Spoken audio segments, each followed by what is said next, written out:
Hey guys, happy Friday.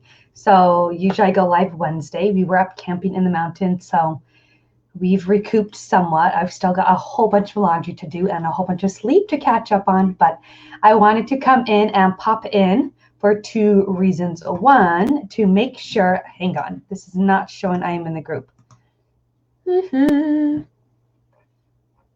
Okay, one, to answer the question about how to write pin descriptions, because some of you guys are still struggling with that. But first off, I want to let you guys know tomorrow night, enrollment closes for my Pinterest class. And this is A to Z, everything you need to know about Pinterest, plus more, because Pinterest can give you all the traffic you want in the world. But if you don't have a system in place or a system on your website in place to utilize that traffic, then it's really not going to get you any more sales. Okay. So everything from A to Z, how to create pins, how to write descriptions, everything like that. I dig in. I'm going to give you guys some tips here.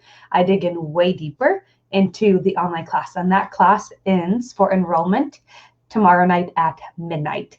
I opened it about 2.5 months ago, but in about 2.5 months, I'm going to be having a baby, 2.5 to 3 months. So whenever he decides to come, so I don't have it on my schedule to open it again. So I'm not sure when I am opening that class again. So now is the time to sign up for it. It's a 30-day money-back guarantee, so you can work at your own pace. And if you don't feel like it's valuable, which I doubt you will if you've enjoyed these Facebook Lives, because I go way deeper, I will refund your money. Okay, so I will go ahead and post that link in below the video. Now onto Pinterest descriptions. So someone was still struggling. I think it was Heidi, I'll tag you in it, about writing pin descriptions. And I know sometimes it can be super, super hard to write them. And the best thing to do with pin descriptions is you just describe what your blog post is about. So let's say I'm going to pull up a post here. Let's see, I just did a post about a month ago on followers on Pinterest. So do you need to have followers? Why followers are important? Why they're not important? How to get them? That type of thing. So my pin description would be followers on Pinterest, are they worth it? So with the pin description, sorry, that was the title. So with the pin description, you usually want I aim for 2 sentences describing the post. Then I aim for 3 keywords describing the post. Okay. So I would do something like, for the followers on Pinterest, are followers on Pinterest important for your business? ? And then I'll do the importance of followers on Pinterest to grow your business, period. And then I would do keyword Pinterest business tips. And I would probably do a keyword like how to use Pinterest to grow your business. And then I would probably do another key phrase like entrepreneur tips. And there are so many key phrases to tag from. I don't always use the same ones, but I do what would be most considerate with it. So that is a super, super easy way to do pin descriptions. I just look at the title of my pin and I know what the blog post is about, and I just write 2 sentences about what the blog post is about. It doesn't have to be super tricky. You don't have to tie in 8 to 10 to 15 keywords at all. Ideally, you will like a keyword in your sentence. So followers on Pinterest, are they important for your business type of thing? And usually people would type in followers on Pinterest. So that's kind of a keyword. And then if I did how to get followers on Pinterest to grow your business is a keyword, and how to get followers is kind of another key phrase.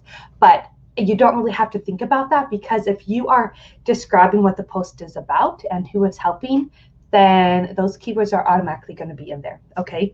Another easy way that you can do it, if you really, really want to, is if you have a WordPress and you have the Yoast, YOAST SEO plugin. It's free.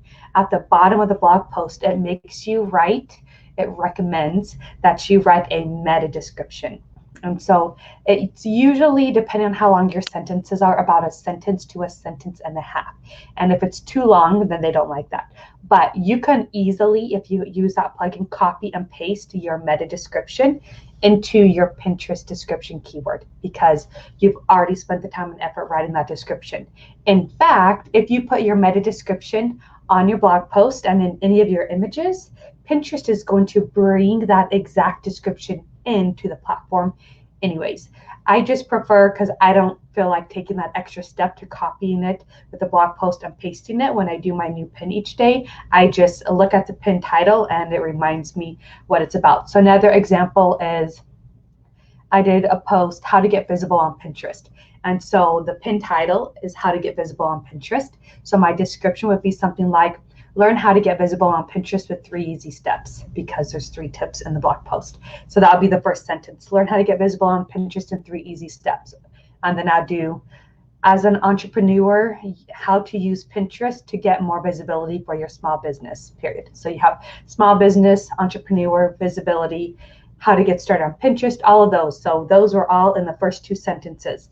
Then I would do keyword, Pinterest growth tips, because you're trying to grow Pinterest. And I'll do keyword, Pinterest strategy ideas. And then I'll do keyword, business owner tips, type of thing like that. Okay, let me know if you have any questions about that. I want to see if there are any comments in here. Probably not, because I'm usually never live at this time. So usually no one shows up on a Friday afternoon. I hope you guys are all getting ready for a great weekend. My weekend is planned on catching up on sleep and cleaning our house. Okay, let me know what questions you have about pin descriptions below.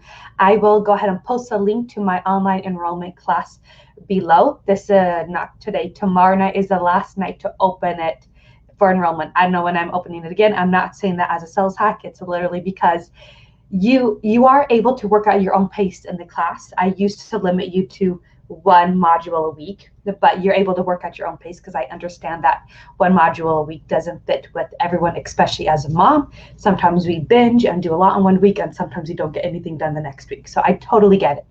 But it will take you about 2 months to get through their content. And in about 2 months, if I have my baby early, then I will be having a baby. And so I don't want the stress and hassle of figuring out how to get the open enrollment and taking in new clients and all of that stuff as a baby is about coming or a baby's been born. And so I don't know when I'm going to open up that class again. So now is the time to sign up for it. Let me know what questions you have, and I will chat with you guys next week on Wednesday, because I will be back in town, or I am back in town.